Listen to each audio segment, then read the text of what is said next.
Pemerintah melalui BKN telah mengeluarkan kebijakan baru mengenai penganggaran gaji untuk P3K paruh waktu. Kebijakan ini tertuang dalam surat edaran yang ditujukan kepada PPK Kementerian atau Lembaga dan juga PPK Pemerintah Provinsi Kabupaten Kota tertanggal 14 Januari 2025.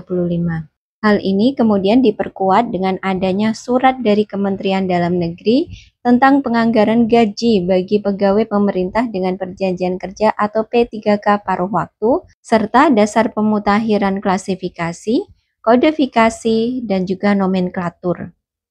Dalam surat ini dipertegas bahwa dalam rangka penataan pegawai non-ASN, pemerintah daerah harus menyelesaikan pengangkatan pegawai non-ASN yang terdaftar dalam pangkalan data atau database pegawai non-ASN BKN menjadi P3K dan P3K paruh waktu. Di sini juga ditegaskan, apabila masih mengangkat lagi pegawai non-ASN maka akan diberikan sanksi sesuai dengan peraturan perundang-undangan. Selanjutnya, untuk batas waktu tidak boleh mengangkat lagi pegawai non-ASN adalah sejak berlakunya Undang-Undang Nomor 20 Tahun 2023, di mana untuk Undang-Undang Nomor 20 Tahun 2023 ini disahkan pada tanggal 31 Oktober 2023. Jadi untuk nanti teman-teman honorer yang masuk setelah diundangkannya undang-undang tersebut, yaitu mulai 1 November 2023, maka sudah tidak dapat lagi untuk dipertahankan. Artinya nanti tidak akan dialokasikan anggaran gajinya oleh pemerintah daerah atau oleh instansi. Nah, tanggal 16 Januari kemarin terbitlah surat edaran Menteri Dalam Negeri ya nomor 900 11227 SJ ya tentang penganggaran gaji bagi pegawai pemerintah dengan perjanjian kerja atau P3K paruh waktu serta dasar pemutakhiran klasifikasi, kodifikasi, dan nomenklatur. Nah, disebutkan bahwa dalam rangka penataan pegawai non-ASN, pemerintah daerah harus menyelesaikan pengangkatan pegawai non-ASN yang terdaftar dalam pangkalan data atau database pegawai non-ASN BKN menjadi P3K atau P3K paruh waktu. Apabila masih mengangkat lagi pegawai non-ASN, maka akan diberi sanksi sesuai dengan peraturan perundang-undangan. Selanjutnya, untuk batas waktu tidak boleh mengangkat lagi pegawai non-ASN adalah sejak berlakunya Undang-Undang 20 2023. Nah, Undang-Undang 20 2023 diundangkan tanggal 31 Oktober 2023. Artinya, mulai tanggal 31 Oktober 2023 tidak boleh lagi ada pengangkatan pegawai non-ASN. Pak, kalau terlanjur bagaimana? Ya, dengan berat hati harus diberhentikan, Pak. Tidak dilanjutkan ya. Nah, dengan berat hati ya, karena memang undang-undangnya langsung, jadi undang-undangnya langsung mengamanatkan tidak boleh lagi mengangkat pegawai non-ASN. Ya, ini di daerah ditabrak. Ya, namanya ditabrak berarti tidak sesuai dengan ketentuan perundang-undangan. Nah, berarti tidak bisa dilanjutkan. Nah, terus Pak, kalau memang kebutuhannya bagaimana Pak? Memang ini prioritas kebutuhan kita Pak. Kalau nggak ada, ini akan mengganggu pelaksanaan pemerintahan. Ya terpaksa dengan outsourcing ya. Nah, terpaksa ya, habis kita dilarang mengangkat, bahkan ada sanksi kalau masih dilakukan pengangkatan semenjak Oktober 2023 ya. Nah, bagaimana kemudian sistem penganggaran gaji untuk mereka-mereka yang nantinya akan diangkat sebagai P3K paruh waktu, di mana untuk kriteria paruh waktu ini adalah mereka-mereka yang tidak lolos atau tidak menempati formasi pada seleksi P3K tahap 1, dan juga untuk mereka-mereka yang sudah melakukan seleksi pada CPNS baik SKD maupun SKB namun tidak lolos dalam perankingan, maka mereka itu kemudian yang akan dijadikan sebagai P3K paruh waktu. Selain itu, untuk mereka yang sudah melaksanakan tes dan tidak lolos juga di tahap yang kedua, maka mereka juga akan mendapatkan status sebagai ASN P3K paruh waktu. Nah, kemudian bagaimana untuk penganggaran gajinya? Karena memang untuk P3K paruh waktu ini tidak diperkenankan untuk diambilkan dari belanja pegawai.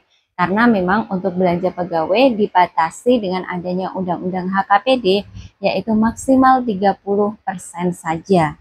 Untuk itulah, untuk memudahkan teman-teman yang ada di PPK dalam penganggaran gaji, maka kemudian Sekretaris Jenderal Kementerian Dalam Negeri memberikan surat yang isinya adalah penganggaran gaji bagi pegawai pemerintah dengan perjanjian kerja atau P3K paruh waktu, di mana di sini dilampirkan ada dasar pemutakhiran klasifikasi, kodifikasi, dan nomenklatur. Di sini adalah untuk memudahkan untuk instansi itu dalam menganggarkan gaji dengan kode-kode rekening yang sudah disiapkan oleh Kemendagri.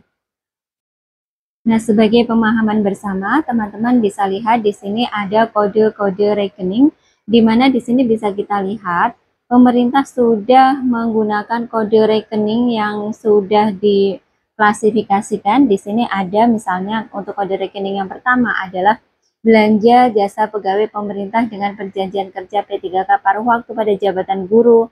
Kemudian yang kedua untuk tenaga kependidikan. Yang ketiga, kita bisa lihat di situ ada tenaga kesehatan, tenaga teknis, jabatan pengelola umum operasional, dan juga yang lainnya. Nah, kode-kode rekening ini sangat penting ya teman-teman, karena jika tidak ada kode rekening, maka untuk penganggaran gaji akan sulit dilakukan oleh mereka-mereka untuk pemerintah daerah untuk menganggarkan gajinya, karena nanti akan tidak ditemukan dalam pelaporan untuk penganggaran gajinya. Jadi, ini juga bisa kita lihat teman-teman yang kemarin itu banyak yang menanyakan selama ini guru honorer itu kan digaji berdasarkan dana bantuan operasional sekolah atau dana BOS yang kisarannya adalah hanya sedikit, hanya sekitar 200 sampai 300 ribu. Nah, teman-teman kan merasa resah apakah nanti akan digaji masih tetap sama seperti itu. Namun bisa dilihat ya teman-teman, di sini kita bisa lihat untuk di sini kode rekening yang pertama yang kode belakangnya ada 0083 dan 0084 itu ada kode untuk penganggaran gaji pada jabatan guru dan juga tenaga kependidikan yang memang tadinya adalah teman-teman ini hanya dianggarkan dari dana bantuan operasional sekolah.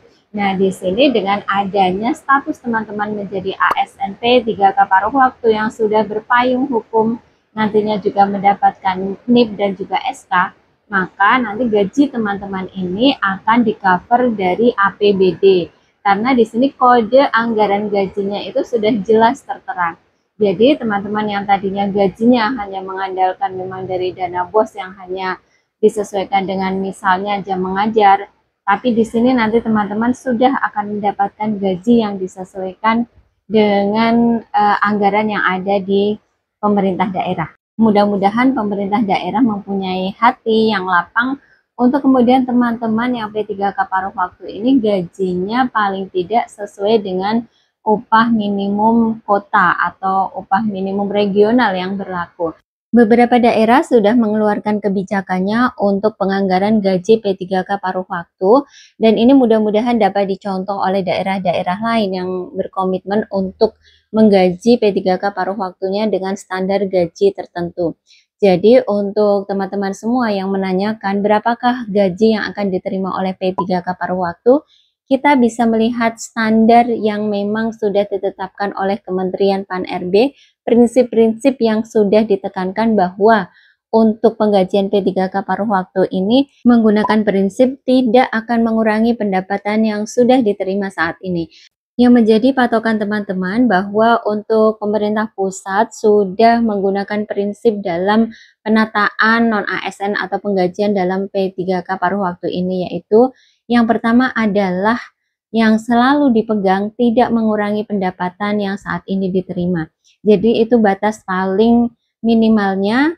Misalnya untuk waktu kemarin teman-teman sebagai honorer mendapatkan gaji hanya 500.000, memang itu tidak akan atau tidak boleh ketika pemerintah kemudian menganggarkan gajinya hanya 400.000. Minimal adalah sama. Nah, ini tergantung juga dengan komitmen daerahnya masing-masing. Dan terutama untuk teman-teman yang ada pada tenaga kependidikan, yaitu untuk guru dan juga tendik, mereka biasanya untuk penganggaran gajinya dialokasikan dari dana BOS, yang itu untuk guru didasarkan pada juga jam kerja, dan juga untuk persentase dana bos yang memang diperbolehkan. Nah, itu biasanya tidak ada standarisasi.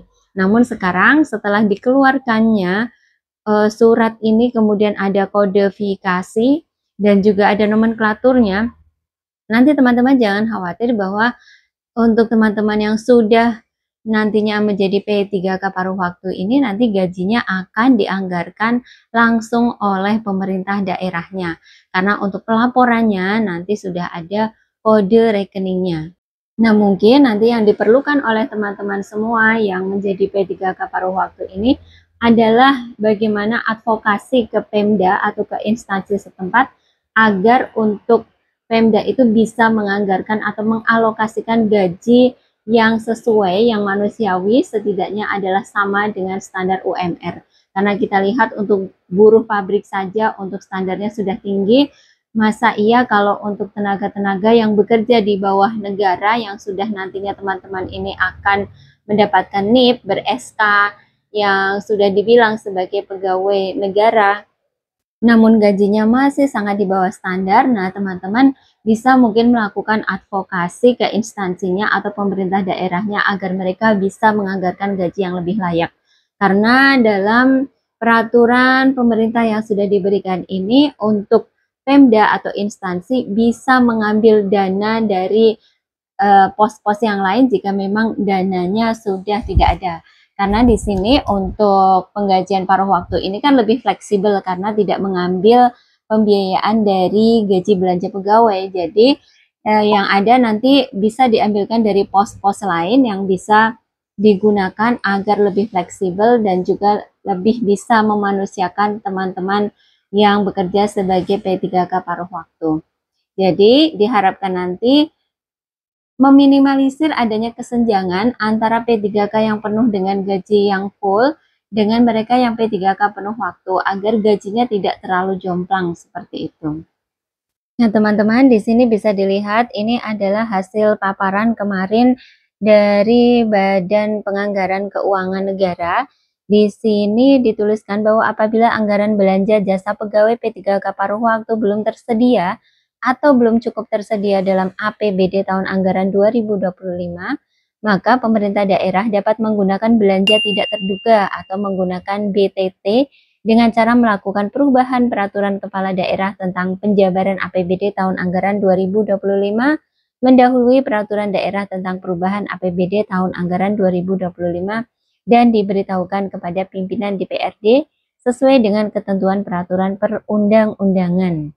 Lanjut, jika BTT tidak mencukupi, maka solusi yang kemudian diberikan agar pemerintah daerah ini menggunakan dana dari hasil penjadwalan ulang capaian program dan kegiatan lainnya, serta pengeluaran pembiayaan dalam tahun anggaran berjalan dan atau memanfaatkan kas yang tersedia.